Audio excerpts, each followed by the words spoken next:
लखनऊ में आप नेता संजय सिंह योगी पर बोलते रहे हमला, तो इधर योगी ने खुलकर उन नेताओं को दे दी भयंकर चेतावनी।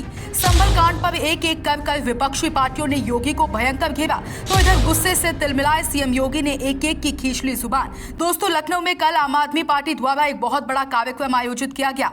इस कार्यक्रम में राज्यसभा सांसद संजय सिंह और प्रोफेसर लक्ष्मण यादव, वरिष्ठ पत्रकार नीरज पटेल मौजूद रहे। उसी दौरान आप पार्टी के राज्यसभा सांसद संजय सिंह मंच पर अपने संबोधन के दौरान कई ऐसे बड़े बयान दे दिए जिस पर अब यूपी की सियासत में हड़कंप मचा हुआ है। संजय सिंह बगैर डरे योगी पर भयंकर हमला बोल दिया। कहा, भाजपा झगड़ा पार्टी है, मस्जिद के अंदर मंदिर खोज रही है, संविधान बदलने की बात कह रही है। भारत की तमाम ऐसी योजनाओं को अडानी के हाथों बेचने का काम किया। संभल में हिंदू और मुस्लिमों के बीच हिंसा कराई और अब हर मस्जिद में खुदाई कर मंदिर खोजने का काम कर रही है। जब तक समाज के अंदर धर्म के नाम पे झगड़ा कराने वाली पार्टी रहेगी, नफरत की बुनियाद पे हिंदुस्तान को बांटने वाली पार्टी रहेगी, तब तक हमको अपने हाथ में, अपने दिल में, अपने दिमाग में बाबा साहब के द्वारा लिखा गया भारत का संविधान लेकर इन बेईमानों से और नफरत फैलाने वाले गिरोह से लड़ाई लड़ना है। देश का नौजवान सारा काम छोड़ के अब खुदाई करे घूम घूम के, अब मस्जिद में मंदिर खोजने जाते हैं। भाजपाई मंदिर में मस्जिद खोद रहे हैं हर जगह। अरे भाई, मंदिर बने हुए हैं, आप जाइए मंदिर में दर्शन कीजिए, पूजा श्रद्धा अपनी व्यक्त कीजिए। आप मस्जिद में मंदिर खोजने जा रहे हैं, इसके पीछे मकसद है झगड़ा कराने का। ये भारतीय झगड़ा पार्टी है। और दूसरी बात, बिल्कुल सही कहा लक्ष्मण जी ने, मैं तो कहता हूं अपने प्रधानमंत्री के बारे में, उनके अंदर कोई हुनर हो ना हो, लेकिन गंजे को भी कंघी बेच सकते हैं, इतना झूठ बोलते हैं। अंतरराष्ट्रीय झूठ बोलने की कोई प्रतियोगिता हो तो भारत का प्रधानमंत्री नंबर 1 पे आएगा, 2 नंबर पे नहीं आएगा। दिन रात झूठ बोलना है। जिसको कुछ नहीं मालूम वो भी लड़ने के लिए मैदान में आ गया। हिंदू के नाम पे चलो झगड़ा करो, हिंदुत्व के नाम पे झगड़ा करो। क्या हुआ संभल के अंदर? आप सोचिए, यहां जितने लोग बैठे हैं, और क्योंकि बाबा साहब के संविधान, भारत के संविधान पे चर्चा हो रही है, एक ही दिन में एक वकील दिल्ली से आता है, वो कहता है इस जामा मस्जिद के नीचे मंदिर था, और जज साहब तुरंत सर्वे का आदेश कर देते हैं। 2.5 घंटे में सर्वे हो जाता है।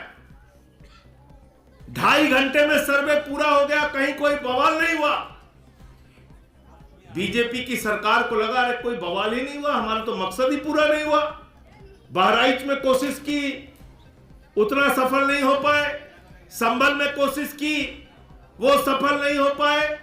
तो 24 तारीख को डीएम के आदेश पे सर्वे होने लगा। डीएम के आदेश पे सर्वे। ये डीएम को आदेश किसने दिया? किसका आदेश था डीएम का? जब अदालत के आदेश से सर्वे हो चुका था तो डीएम के आदेश से 24 तारीख को सर्वे कैसे हुआ? वो डीएम का आदेश नहीं था, वो मोदी का आदेश था, योगी का आदेश था, अमित शाह का आदेश था, उत्तर प्रदेश को नफरत की आग में झोंकने का आदेश था। यह हो रहा है संविधान को तार तार करने की कार्रवाई। यह हो रहा है धर्म के नाम पे झगड़ा कराने की कार्रवाई। प्रयागराज में जो हजारों बच्चे नौकरी के लिए आंदोलन कर रहे थे, परीक्षा एक साथ कराने के लिए आंदोलन कर रहे थे, क्या आप उसमें जाति धर्म देख के बता सकते हैं कितने मुसलमान थे वहां पे? वो हिंदू नहीं है। जो 50,000 सरकारी स्कूल आपने उत्तर प्रदेश के अंदर बंद किए, उसमें हिंदुओं के बच्चे नहीं पढ़ते थे। जो सड़कें टूटी रहती हैं, जिस पे चलते हुए एक्सीडेंट हो जाता है, भ्रष्टाचार करते हैं उनमें क्या हिंदू नहीं चलते उस सड़कों पे? वो अस्पताल जहां पे इलाज के अभाव से लोग मर जाते हैं, अस्पतालों के सरकारी बेड पे कुत्ते बैठे रहते हैं, वहां हिंदुओं का इलाज नहीं होता क्या? आज जिस तरह से भ्रष्टाचार हो रहा है देश के अंदर, एक ही व्यक्ति को पूरा हिंदुस्तान सौंपते जा रहे हो। कोयला अडानी को, गैस अडानी को, बिजली अडानी को, पानी अडानी को, शिक्षा अडानी को, अस्पताल अडानी को, एयरपोर्ट अडानी को, पोर्ट अडानी को, आकाश अडानी को, पाताल अडानी को, पूरा हिंदुस्तान एक व्यक्ति के नाम पे आप नीलाम करते जा रहे हो। आप बताओ कितने हिंदुओं का आप हक मार रहे हो?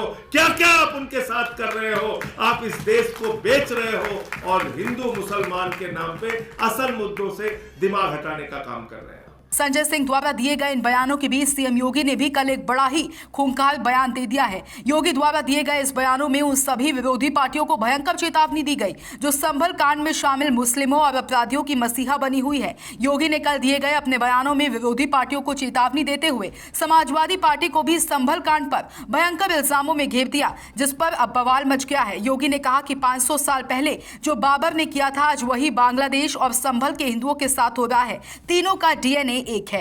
बाधा पैदा करने वाले लोग वे सफल रहे और उन्हीं की जो जीन्स है वे आज भी हैं, जो जाति के नाम पर राजनीति करके सामाजिक ताने बाने को छिन्न भिन्न करने का प्रयास कर रहे हैं।